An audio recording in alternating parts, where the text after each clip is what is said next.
बरसाना की पावन भूमि पर एक छोटी सी बालिका वृंदा अपने परिवार के साथ रहती थी। उसका हृदय श्री राधा रानी की भक्ति से भरा हुआ था। वृंदा का बड़ा भाई माधव अपनी बहन से बहुत प्रेम करता था। वृंदा का जन्मदिन आने वाला था और वह उसके लिए एक सुंदर पोशाक खरीदना चाहता था। इसलिए उसने गांव के एक गौपालक के यहाँ गायों और बछड़ों को चराने का काम स्वीकार कर लिया। प्रतिदिन माधव गायों को लेकर हरे भरे मैदानों में जाता और बड़े मन से उनकी देखभाल करता। ये देखकर गांव के शरारती जुड़वां भाई राघव और सागर उससे जलने लगे। वे पहले भी कई बार वृंदा और माधव को परेशान करने की कोशिश कर चुके थे। एक दिन दोनों बरगद के पेड़ के पीछे बैठकर बदला लेने की योजना बना रहे थे। तभी सागर के मन में एक दुष्ट विचार आया। यदि हम माधव की चराई हुई एक गाय और 2 बछड़ों को चुरा लें तो सब लोग उसी को दोष देंगे, सागर बोला। राघव हंस पड़ा। वाह, तब तो उसकी नौकरी भी चली जाएगी। अगले दिन जब माधव गायों को चराने में व्यस्त था, तब राघव और सागर चुपके से एक गाय और 2 बछड़ों को लेकर एक पुराने सुनसान झोपड़े में बांध आए। शाम को माधव सभी गायों को उनके मालिक के गौशाला में वापस ले आया। मालिक गायों को गिनने लगा, पर अचानक उसका चेहरा गंभीर हो गया। अरे माधव, एक गाय और 2 बछड़े कहाँ हैं? ये सुनते ही माधव के पैरों तले जमीन खिसक गई। क्या?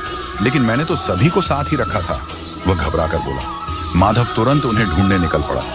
उसने पूरे गांव, खेतों, जंगलों और यमुना किनारे तक खोजा, पर कहीं कोई पता नहीं चला। वह उदास होकर यमुना घाट पर बैठ गया और रोने लगा।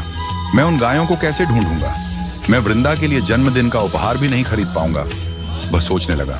जब यह बात वृंदा को पता चली तो उसकी आंखों में आंसू भर आए। वह तुरंत श्री राधा कृष्ण मंदिर पहुंची और हाथ जोड़कर प्रार्थना करने लगी। हे राधा रानी, कृपया मेरे भैया की सहायता कीजिए। खोई हुई गायें और बछड़े सुरक्षित वापस मिल जाएं। उसी समय दिव्य गोलोक धाम में राधा रानी और कान्हा वृंदा की प्रार्थना सुन रहे थे। कृष्ण मुस्कुराकर बोले, राधे, अब तो तुम अपने भक्त की सहायता करोगी ना? राधा रानी ने प्रेम से मुस्कुराते हुए उत्तर दिया, कान्हा, मेरे भक्त संकट में हों और मैं उनकी सहायता ना करूं, ऐसा कभी नहीं हो सकता। लेकिन इस कार्य के लिए मुझे तुम्हारी सहायता चाहिए। कृष्ण हंस पड़े। राधा ने कहा और कृष्ण ने मान लिया। उधर मंदिर में अचानक एक अद्भुत चमत्कार हुआ। रघुदास पंडित ने देखा कि श्री कृष्ण की मूर्ति से मधुर बांसुरी की धुन सुनाई दे रही है। वे आनंद से चिल्ला उठे, देखो, हमारे ठाकुर जी बांसुरी बजा रहे हैं, हमारे ठाकुर जी बांसुरी बजा रहे हैं। उसी समय कान्हा बरसाना की गलियों में प्रकट हुए।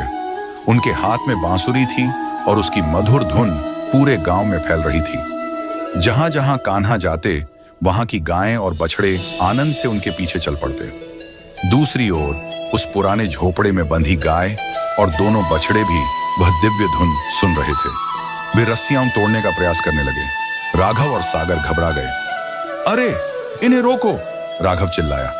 दोनों बछड़ों ने जोर से लात मारी। धड़ाम! राघव और सागर हवा में उछल गए और सीधे गोबर के ढेर में जा गिरे। उनके पूरे शरीर पर गोबर लग गया। इसी बीच गाय ने झोपड़े का दरवाजा तोड़ दिया और दोनों बछड़ों के साथ बांसुरी की धुन का पीछा करते हुए भाग निकली। कुछ देर बाद माधव ने उन गायों और बछड़ों को सुरक्षित पा लिया। उसकी खुशी का ठिकाना न रहा। वह उन्हें उनके मालिक के पास वापस ले आया। तभी वहां वृंदा भी पहुंची।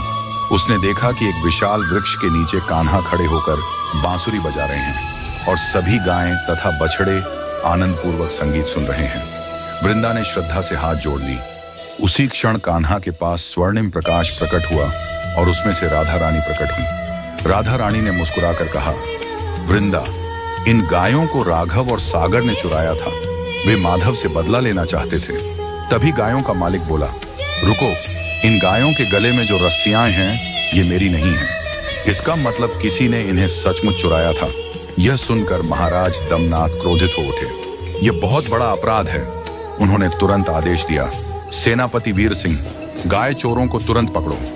राघव और सागर यह सुनकर भागने लगे, लेकिन राधा रानी ने मुस्कुराते हुए अपनी दिव्य शक्ति का प्रयोग किया। दोनों भाई अचानक हवा में उठ गए। बचाओ, बचाओ, वे चिल्लाने लगे। अगले ही क्षण वे उड़ते हुए सीधे उस बड़े गड्ढे में जा गिरे जहां सारी गायों का गोबर जमा किया जाता था। धड़ाम! दोनों सिर से पैर तक गोबर में लथपथ हो गए। ये देखकर वृंदा, कान्हा और राधा रानी खिलखिलाकर हंस पड़े।